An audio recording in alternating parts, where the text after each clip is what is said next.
Pak Jamres Gini Pak, kontrakan jadi nggak ini. Yang lain, Pak Mul, saya sambung ke sini. Kata Nabi umat pecah 73. Satu masuk surga, ya kan? 73 ini dua Pak. Ikut Nabi, tidak ikut Nabi. Siapa umat Nabi ini yang 73 ini? Dalamnya Pak, Kristen masuk nih Pak. Buddha masuk nih Pak. Karena orang sejak masa Nabi sampai kiamat itu umat Nabi semuanya.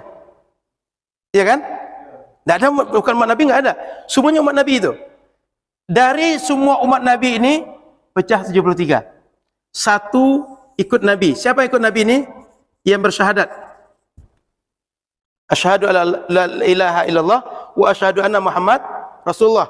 Ini yang tak bersyahadat. Inilah yang komunis, inilah yang Buddha, inilah yang Kristen, inilah Konghucu. Pokoknya semua luar Islam inilah dia. Inilah 72 yang itu tuh. Yang satu tuh yang ini dia. Yang bersyahadat satu ini. Yang mana yang bersyahadat satu ini? Baru tadi ada Salafi dalamnya. Ada Asy'ari dalamnya. Ada Syiah dalamnya. Ada Khawarij dalamnya. Ada Mu'tazilah dalamnya. Semuanya masuk nih Pak. Ketika sudah banyak ini, ada hadis yang lain. Ketika umat pecah banyak ini, kalian kata Nabi ikut yang mayoritas. Yang sawadul azam kata Nabi. Siapa sawadul azam sekarang? Bapak boleh uji. Siapa yang mayoritas umat ini? Apakah Salafi atau Asy'ari? Bukti Pekanbaru paling mudah. Masjid di Pekanbaru ini yang Salafi cuma Abu Darda, Raudhatul Jannah, Umar bin Khattab, Imam Syafi'i, Imam Nawawi. Selain itu Asy'ari semuanya. Banyak atau sedikit Salafi? Saya tanya lagi masjid Pak, banyak atau sedikit? Pesantren yang Salafi berapa? Bapak bisa hitung. Selain itu Asy'ari. Di sisi lain, mayoritas yang menentukan benar salahnya agama ini, tapi yang mengikuti sunnah tadi. Tapi kalau karena dia ngikut sunnah lah jadi mayoritas Pak. Sama dengan partai politik jadinya. Gini Pak, bukan partai politik Pak. Ini nalar Pak. Bapak dengan nalar Pak. Bapak pakai logika Pak. Bapak keluarkan pemikiran Salafi Bapak. Ikut nalar Bapak sekarang. Saya berpikir dengan nalar. Saya tidak berpikir dengan teks, dengan nalar. Bapak berpikir dengan nalar. Kira-kira Pak, kalau di masjid ini ada satu yang salah, apa lakukan orang lain? Ngikut atau membenarkan yang salah tadi? Ada satu orang kencing di sini atau berzina di sini, yang lain akan marah atau ngikut di satu tadi? Marah Pak, nggak terima Pak. Minimal dia nggak akan ngikut. Makanya kata Nabi, umatku la tajtami'u ala dhalalah. Umatku ini akan sepakat ikut yang salah. Mereka itu akan sepakat yang mana? Yang benar. Makanya umat Nabi ini yang terjamin yang mayoritas. Yang ngikut, kenapa mayoritas itu banyak? Kenapa mereka semuanya sama? Karena mereka tak akan sepakat yang salah. Kenapa ada yang sedikit macam ini semua? Karena mereka ini tak mau ngikut yang benar. Sehingga mereka ini digolongkan kelompok-kelompok bid'ah. Kenapa? Karena mereka dalam diri mereka diblok, kami tak ikut yang banyak ini. Sementara yang banyak ini mereka tak mungkin salah Pak. Kenapa? Orang kalau banyak mereka saling membenarkan, saling menguatkan, saling nasihati. Itu sebabnya kelompok di luar ini akan terus menghantam ini. Kenapa? Dia akan mengatakan dirinya yang benar. Sama macam orang berdagang. Saya ingin laku dagang saya, maka saya akan burukkan yang ini, burukkan ini, burukkan ini, burukkan ini, supaya orang ikut saya. Itulah kerja Salafi sekarang. Sebenarnya Pak Salafi itu Pak, dia bilang, ini keyakinan Salafi, ini keyakinan kalian, kami beramal dengan kami, kalian beramal dengan kalian. Selesai urusan Pak. Yang jadi masalah itu karena Salafi, kami yang benar, kalian sesat. Kami yang benar, kalian tak sesuai sunnah, kami sesuai sunnah. Itu jadi masalah Pak. Mana mau orang ini semua sudah beramal 70 tahun tidak sesuai dengan sunnah. Bapak baru datang muncul mengatakan sesuai dengan sunnah. Buktinya kenapa orang ini sudah lama, rata-rata tahu sifat 20. Yang usul salasah yang 3 enggak paham mereka. Usul salasah yang 3 itulah ciri khas utama Salafi Pak. Jadi Mawardi tadi nggak perlu Pak kontra dengan saya, karena ini dia. Jadi kalau ciri khas Salafi kita katakan Arab Saudi. Bukan Arab Saudi Pak. Bukan. Salafi itu dia mengikut Muhammad bin Abdul Wahab. Sehingga bisa Saudi, bisa selain Saudi. Seperti yang dikatakan di sebilang tadi ada pertemuan ulama di Kenya itu. Mereka nggak menyebut Saudi Pak. Mengeluarkan pemahaman yang dipahami oleh Arab Saudi. Bukan Saudi, keyakinan Salafi. Wahabi disebutnya. Bapak beda konteks. Itu Pak. Jadi saya ulang Bapak Ibu, ketika 73 kata Nabi itu, satu masuk surga siapa? Yang syahadat. Semua yang bersyahadat pasti masuk surga. Tinggal masuk surga langsung, cepat, lambat, masuk neraka, lalu masuk surga. Tapi yang tak bersyahadat tak akan pernah masuk surga. Makanya Nabi sebut cuma satu masuk surga. Siapa? Yang bersyahadat. Yang syahadat ini banyak. Ketika ini banyak, Nabi suruh apa? Ada perintah yang lain. Ikutlah kalian yang sawadul azam, yang mayoritas. Kenapa? Yang mayoritas ini tidak mungkin salah. Yang mungkin salah itu yang sempalan, yang sikit-sikit. Yang sikit-sikit, yang eksklusif. Yang mereka tak mau berbaur dengan yang lain. Di situ turunannya Pak. Dr. Mawadi mungkin baru sampai di sini. Tapi kalau lanjutkan ke bawah, ini dia. Kenapa kita sebut Asy'ari ini mayoritas? Buktinya valid. Bahkan baru contoh, uji masjidnya, uji amaliyah masyarakatnya, pesantrennya coba uji, ulamanya uji, kitab yang ditulis coba uji. Mana yang banyak antara Salafi dengan Asy'ari? Kenapa belakang banyak referensi Wahabi? Karena orang haji dikasih buku gratis, tak beli. Kenapa itu dilakukan? Untuk menyebarluaskan pemahaman Wahabinya. Gitu Pak. Di situ baru masuk politis, baru masuk uang di situ. Jadi kalau dikaji lebih panjang lagi Pak. Kenapa Wahabi muncul? Wahabi ini muncul dulu asalnya kalau kita tahu secara politik memberontak kepada khilafah Islamiyah. Kalau tak berontak kepada khilafah Utsmaniyah, nggak akan runtuh khilafah dulu. Jadi Wahabi ini mohon maaf Pak, kalau kaji lebih lanjut lebih parah lagi. Gara-gara Wahabi lah kita tak ada khilafah sekarang. Palestina jatuh kepada Israel gara-gara Wahabi. Kenapa? Palestina menjadi garansi, jadi gadaian. Kalau Inggris mau menolong pasukan Hijaz untuk memberontak kepada Utsmaniyah, Palestina untuk Israel. Itu udah ada kong-kalingkongnya Pak. Maka nggak akan pernah dengar orang Wahabi, orang Salafi akan protes masalah Palestina. Kenapa? Palestina mereka yang ngasih kok. Salafi atau Saudi, tengok secara politik, secara ekonomi. Amerika di atasnya. Pabrik minyak terbesar Amerika, Saudi punya. Kalau bicara politik ya. Di Masjidil Haram yang paling mudah Bapak Ibu dapati KFC depan halaman itu. Hotelnya Hilton. Hilton itu bukan punya Indonesia. Bukan punya orang Arab. Hilton. Ya kira Amerika atau orang Pekanbaru punya itu? Madinah, Movenpick. Ya kan? Itu hotel yang besarnya. Jadi kalau kita kaji ke situ Pak, ini dia. Kalau kaji sejarah munculnya Wahabi sekarang atau Saudi sekarang, itu pula sejarahnya. Apa? Jangan cerita kita Pak. Jadi saya sengaja cerita ini supaya tidak bingung orang, supaya ngikut ma'alaihi ana wa ashabi, supaya ikut akidah Rasul dan sahabat. Bagaimana ikut sahabat dan Rasul dan sahabat itu? Ini sejarahnya ke bawah, sehingga orang merujuk Imam Abu Hasan al-Asy'ari. Begitu kira-kira Pak. Kira-kira ada mungkin apa namanya referensi bahwa yang Kalau Bapak referensi, ini 4 buku saya kasih ke Bapak sekarang. coba dengar dulu Ustaz. Ah, Ada referensi yang ah, ada pasal betul itu saya konfirmasinya ke guru nih. ya, Saya bukan guru ini, jangan baik, jangan sejajarkan saya dengan Ustaz gitu. baik. Ustaz. Tapi cuma saya suka membaca gitu aja. Bahwa yang dilindungi terakhir itu oleh Yang Maha Kuasa itu adalah Madinah dan Mekah. Ya kan? Yang tidak terkontaminasi sampai Dajjal cerita tadi. Jadi ada yang berkesimpulan bahwa ajaran Islam pun yang tidak terkontaminasi itu yang dilindungi ini ya, inilah yang tidak terkontaminasi Madinah dan Mekah ini. Saya tanya Pak, yang dimaksudkan di situ, Sudah banyak TPG-nya gitu, pemahamnya secara budaya, secara ini gitu. Ini kembali kepada yang dua ini. Gimana? baik, bagaimana Bapak meyakini bahwa yang dijamin Makkah Madinah, lalu keyakinan Salafi? Kan katanya jamin Makkah Madinah. Bagaimana Bapak memastikan bahwa Makkah Madinah dijamin karena Salafinya? Kan kata Bapak tadi jamin Makkah Madinah kan? Kenapa Makkah Madinah dijamin? Kan ujungnya Bapak akan bilang Makkah Madinah saat ini Salafi, ya kan? Bapak bilang gitu kan? Kalau Bapak runut sejarah tadi, ketika Mu'tazilah berkuasa, Makkah Madinah apa amalannya? Ketika Mu'tazilah berkuasa, Makkah Madinah apa amalannya? Oh, biar Bapak paham. Ketika Syiah berkuasa, Makkah Madinah apa amalannya?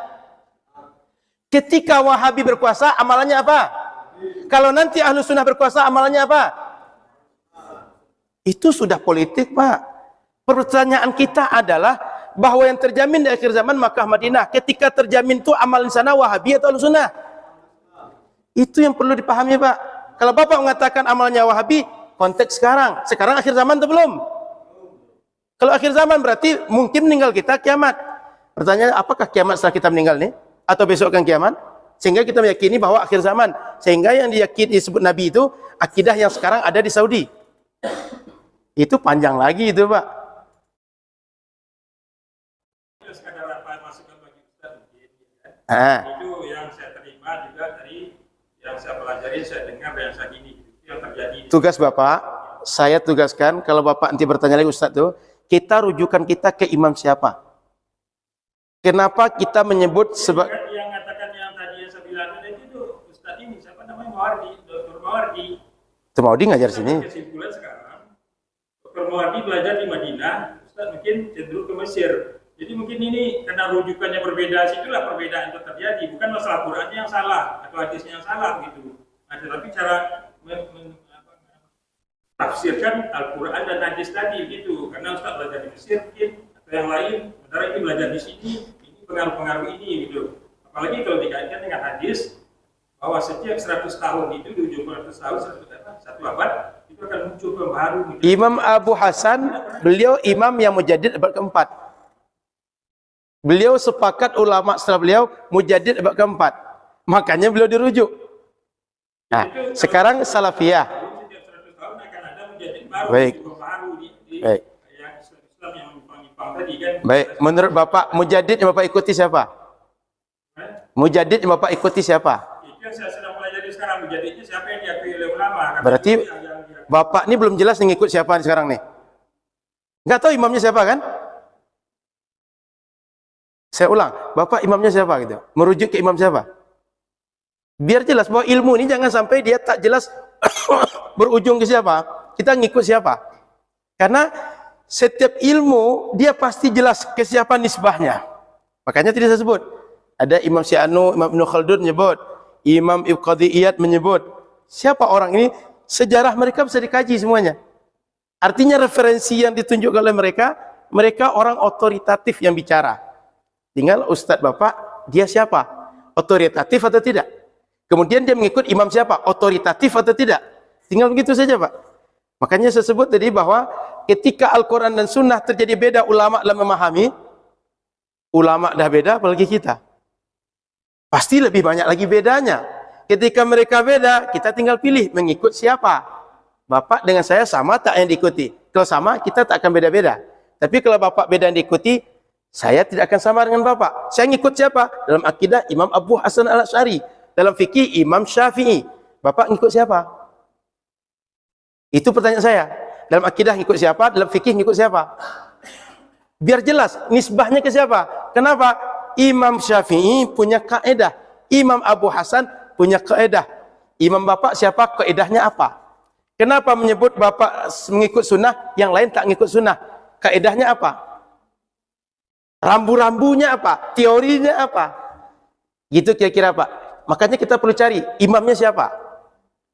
Sebagai tambahan informasi lagi Bapak, kalau Bapak kaji akidah yang sekarang Bapak ikuti, itu nanti akan berujung kepada Syekh Muhammad bin Abdul Wahab. Muhammad bin Abdul Wahab berujung kepada siapa?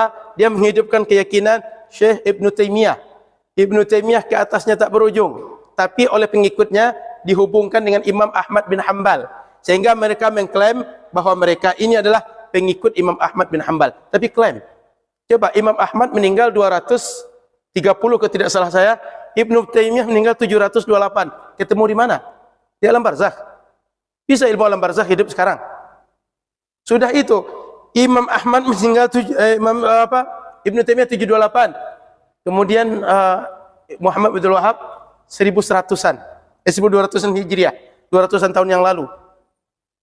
Abad ke-8 dengan abad ke-3 beda berapa? 5 abad. Maka Muhammad bin Abdul Wahab menyebut ulama 5 abad sebelum dia itu tak paham makna la ilaha illallah secara hakikat, sehingga tidak langsung dia menghukumi semua orang itu kafir. Lalu banyaklah protes ulama yang lain. Setelah itu dia mengatakan semua yang tak sepaham dengan dia bid'ah. Makanya kawan-kawan salafiyah di luar dia cuma 2 saja. Kalau tidak kafir, bid'ah. Makanya orang salafi kepada pengikutnya akan mengatakan jangan duduk dengan ustaz selain mereka. Kenapa? Yang lain itu bid'ah. Bapak boleh pastikan ini ucapan saya ini. Karena ini bukti sejarahnya ada. Ini buku. Makanya kawan-kawan salafiyah di luar dia cuma dua saja. Kalau tidak kafir, bid'ah. Makanya orang salafi kepada pengikutnya akan mengatakan jangan duduk dengan ustaz selain mereka. Kenapa? Yang lain itu bid'ah. Bapak boleh pastikan ini ucapan saya ini. Karena ini bukti sejarahnya ada. Ini buku dikaji ada. Nanti Bapak boleh cari buku Da'iyan Laisa Nabiyan. Itu menjelaskan. Muhammad bin Wahab mengatakan bahwa orang 5 abad sebelum dia itu tak paham makna la ilaha illallah. Dia mengatakan kafir semua.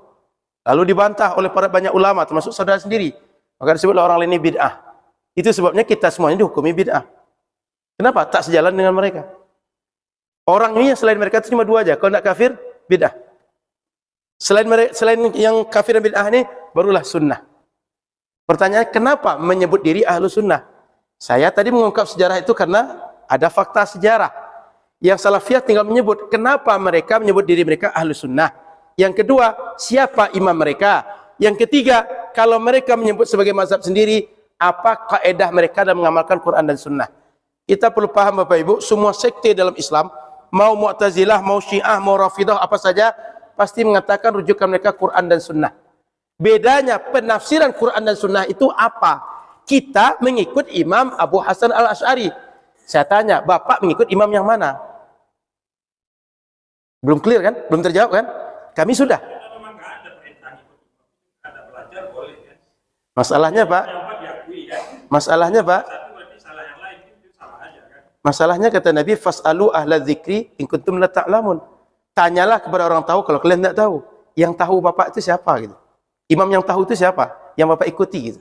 Sama juga kan kalau kita tahu itu cara Nabi gitu kan, kalau bukan cara Betul. Karena kita tak jumpa dengan Nabi, mengikut siapa supaya kita terhubung dengan Nabi tadi? Ulama. Ulamanya berarti gurunya lagi, gurunya lagi, gurunya lagi, gurunya lagi, sambungnya ke siapa? Karena nanti semua mazhab yang 4 itu, saya contoh sedikit. Imam Abu Hanifah, gurunya Hamad bin Abi Salamah, gurunya Ibrahim An-Nakhai, gurunya Malik An-Nakhai, gurunya lagi ke atas Imam Ibnu Mas'ud. Ibnu Mas'ud murid Rasul, sahabat dia. Sudah itu Imam Syafi'i, gurunya Imam Malik, Imam Malik gurunya Nafi', Nafi' gurunya Abdullah bin Umar, Abdullah bin Umar gurunya Rasul. Bersambung pada Rasul semua. Imam Ahmad, gurunya Imam Syafi'i, Imam Syafi'i gurunya Imam Malik, Imam Malik gurunya Imam Nafi', Imam Abdullah bin Umar, lalu Rasul. 4 imam ini tersambung semuanya. Bapak imamnya siapa? Sehingga kita sambungkan ke Rasul. Ya, semuanya guru itu rata-rata itu akan seperti katanya sanadnya ada semua. Iya. Saya sedang mencari itu supaya sanad itu terbukti dia tersambung. Siapa imamnya itu? Dari situ disambung semua kan. Kalau saya kan bukan ustaz, saya nggak ngapal seperti itu. Tugas Bapak di situ supaya Bapak tahu bahwa Bapak sedang ikut siapa. Karena selama ini orang itu nggak tahu mereka ikut siapa. Kalau tahu Bapak nggak akan bingung begitu. Jangan kita bikin bingung di sini. Ustaz sebelumnya katakan 3 dipahami seperti itu kan. Saya menjelaskan ini Pak supaya Bapak tak bingung. Solusinya Bapak ikut akidah Nabi dan sahabat. Makanya saya jelaskan kenapa. Kemana yang Bapak ikut? Ini yang Bapak ikut. Kalau Bapak ingin. Yang saya tengok itu membeda-bedakan juga gitu Ustaz. Kan yang mana? Ustaz Marsi menjawab Asari termasuk ahlu sunnah. Terus Mas Polisi masuk ini. Salafiyah juga masuk selagi mereka ikut ahlu sunnah.